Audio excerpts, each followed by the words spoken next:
तो ये सफलता के 6 सूत्र हैं और जो व्यक्ति सफल होना चाहता है उनको ये 6 सूत्रों को जरूर अपनाना चाहिए।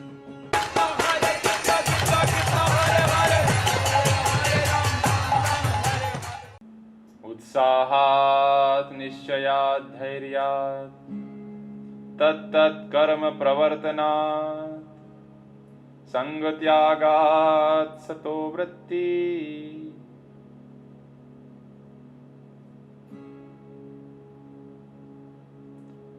हर व्यक्ति इस जीवन में सफलता प्राप्त करना चाहता है। सब चाहते हैं हम सफल। आपको बहुत सारे लोग मिल जाएंगे जो बताएंगे जीवन में सफल कैसे बने। हर व्यक्ति की आकांक्षा है, हर व्यक्ति सफल होना चाहता है और सफल होने की इच्छा में कोई बुराई नहीं है। क्यों असफल क्यों हो, कुछ सफल होना चाहिए हमें। श्रीपाद रूप गोस्वामी जी अपने ग्रंथ उपदेशामृत में ये 6 तरीके बताते हैं। यदि कोई व्यक्ति इन 6 तरीकों को जीवन में अपनाए तो सफलता उसकी निश्चित है। तो कहते हैं पहला तरीका क्या है? पहला तरीका कहते हैं उत्साह। उत्साह ये पहला अंग होता है। कुछ भी करना है, कोई व्यक्ति आईएएस बनना चाहता है, आईपीएस बनना चाहता है या भगवत भक्ति में सिद्ध होना चाहता है, तो सबसे पहला जो कदम है वो है उत्साही होना चाहिए उसको। और उत्साह का अर्थ कहते हैं एंडेवर विथ इंटेलिजेंस। उत्साह का अर्थ ये नहीं है सैनिकों आक्रमण, नहीं। उत्साही होना आवश्यक है, व्यक्ति को उत्साही होना चाहिए, लेकिन साथ ही साथ रणनीति होनी चाहिए उसके पास कि सैनिक आएंगे तो 4 सैनिक यहां से जाएंगे, 4 सैनिक यहां से जाएंगे। उत्साही हो सकता है कि मुझे आईएएस बनना है, आईपीएस बनना है, बड़ा उद्योगपति बनना है, जो भी है। तो किसी भी कार्य को करने के लिए उत्साह की आवश्यकता होती है और इतिहास गवाह है इस उत्साह के कारण बहुत सारे लोगों ने जीवन में सफलता प्राप्त की है। आध्यात्मिक दृष्टिकोण से भी कहें तो श्रील प्रभुपाद जी एक 70 साल का बूढ़ा व्यक्ति और 40 रुपए लेके पानी के जहाज से 2 हार्ट अटैक, 2 हृदयाघात उठा के अमेरिका चला जाता है और 11 वर्ष के समय में उस 40 रुपए से, यदि हम भौतिक दृष्टि से देखें, आध्यात्मिक दृष्टि तो अलग है, 40 करोड़ की संपत्ति, 108 मंदिरों का निर्माण, न भूतो न भविष्यति। व्यक्ति अपने जीवन में एक घर बना ले उतना ही बहुत है। कैसे किया जा सकता? उत्साह, अपने गुरु के आदेश को पालन करने का उत्साह उनके अंदर था। तो हम कुछ भी करना चाहते हैं जीवन में, ये उत्साह बहुत आवश्यक है। ये पहला अंग है, ये पहला कदम है सफलता की ओर कि व्यक्ति को उत्साही होना पड़ेगा।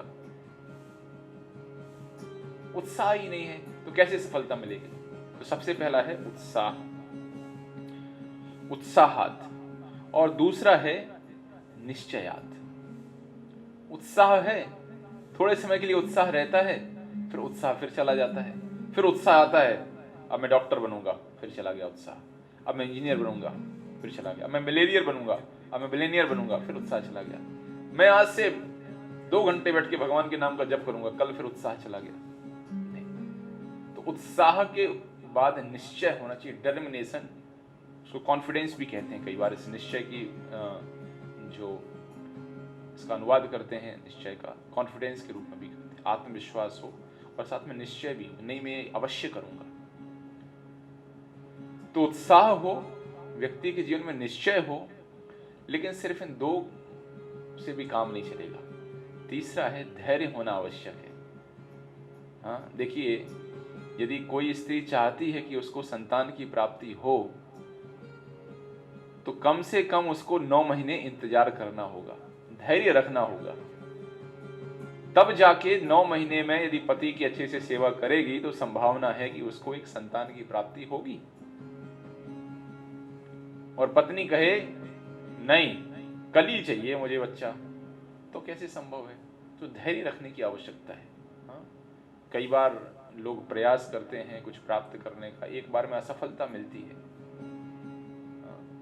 एडिसन शायद वैज्ञानिक का नाम था, उसने 700 बार प्रयास किया विद्युत की खोज के लिए, लेकिन उसके देखिए कितना धैर्य था उसके साथ और उत्साह भी कितना था। उसने क्या कहा मुझे 700 उन तरीकों का पता चला जिनसे व्यक्ति असफल हो जाता है, जो कार्य नहीं करते हैं, उन 700 तरीकों का पता चला। तो धैर्य की बड़ी आवश्यकता है। कोई हम प्रयास करते हैं, एक बार में सफल नहीं होते हैं, दूसरी बार प्रयास करते हैं, तीसरी बार प्रयास करते हैं। तो ये प्रयास बार बार हमें करना होता है, और ये आता है जब हमारे अंदर धैर्य होता है। तो उत्साहात निश्चयात धैर्यात। और फिर कहते हैं तत्त कर्म प्रवर्तनात्। व्यक्ति को उन कार्यों में लगना होता है, तत्त कर्म प्रवर्तनात्, जो उस लक्ष्य को प्राप्त करने के अनुकूल होते हैं। मान लीजिए कोई व्यक्ति डॉक्टर बनना चाहता है, तो उसके लिए अनुकूल क्या है भाई, 11वीं में 12वीं कक्षा में कौन से विषय का चुनाव करना है, उसके पश्चात उस परीक्षा में किन विषयों के ऊपर चर्चा होती, किस प्रकार के प्रश्न आते हैं, उनको ध्यान में रखते हुए किस प्रकार से पढ़ाई करना है, कब उसके जो भी अनुकूल हैं, किस प्रकार के विद्यार्थियों के बीच साथ में रहना है, जो डॉक्टर बनना चाहते हैं। या कहते हैं ना कि एक संघ, हर व्यक्ति, चावल व्यापारी संघ, ट्रक ड्राइवर्स एसोसिएशन, तो जिनका एक सा लक्ष्य है, ऐसे लोगों के साथ में रहना। तो तत्त कर्म प्रवर्तनात्, जो उसके अनुकूल जो कार्य हैं, उन कार्यों में लगना, जो भी अनुकूल है। मैं तो डिटेल्स में नहीं जाऊंगा, लेकिन जो अनुकूल हैं उन कार्यों में लगना। तत्त कर्म प्रवर्तनात्। और संग त्यागात्, जो प्रतिकूल हैं, संग त्यागात्। आपके लक्ष्य को प्राप्त करने में, आपके जीवन में सफलता को प्राप्त करने में जो कार्य प्रतिकूल हैं, उन प्रतिकूल कार्यों को त्याग देना। जो अपोजिट हैं, अनफेवरेबल हैं, उनको त्याग देना। मान लीजिए कोई व्यक्ति बड़ा उद्योगपति बनना चाहता है, तो उसके लिए कुछ कार्य हो सकते जो प्रतिकूल हों। या कोई व्यक्ति बहुत अच्छा पिता बनना चाहता है, ये भी तो एक हो सकता है। तो उसकी नशे की लत हो, उसका गुस्सा हो, ये उसके अच्छे पिता बनने में प्रतिकूल हो सकते हैं। तो जो कार्य प्रतिकूल हैं, अनफेवरेबल हैं, कोई विद्यार्थी अच्छे से पढ़ाई करना चाहता है, तो उसके जो माइंड का डिस्ट्रैक्शन है, वो उसके लिए एक बहुत बड़ी बाधा है। और वो सारे कारण जो उसके मन को कहीं दूर भटकाते हैं, वो सारे कारण प्रतिकूल हैं, उनको छोड़ना उसकी सफलता में सहायक है।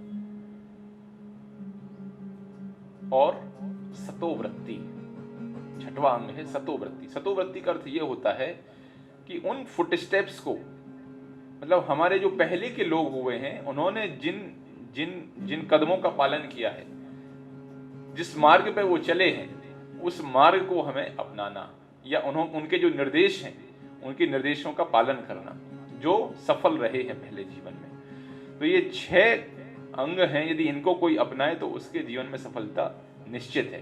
पहला उत्साही हो, दूसरा निश्चयवान हो, तीसरा धैर्य हो उसके अंदर, जो विपरीत है उनको त्याग दे, जो अनुकूल है उनको स्वीकार कर ले, और उन निर्देशों का पालन करे, या उस मार्ग पर चले जिस मार्ग पर उनके पहले वाले लोग चले हैं। देखते ना, कई बार इंटरव्यू आता है, वो टाइम्स मैगजीन 100 सबसे प्रभावी लोग, या इस साल IAS में, UPSC में इन व्यक्ति ने टॉप किया है, ये सर्वश्रेष्ठ स्थिति में है उनका, तो उससे क्या है, विद्यार्थियों को प्रेरणा मिलती है।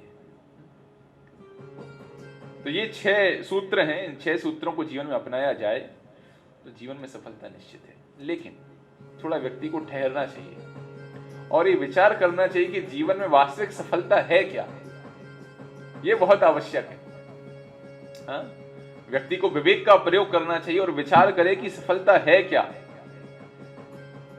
हम जो जीवन में प्राप्त करना चाहते हैं, मैं आपसे कह दूं कि आप इस कमरे के अंदर हैं, आपको जो चाहिए वो ले लीजिए आप यहाँ से। आप कहेंगे वाह बहुत अच्छी चीज है भाई, यहाँ तो हीरे रखे हुए हैं, और यहाँ सोने का एक पूरा बॉक्स रखा हुआ है, बक्सा रखा हुआ है, यहाँ 5 किलो चांदी रखी हुई है।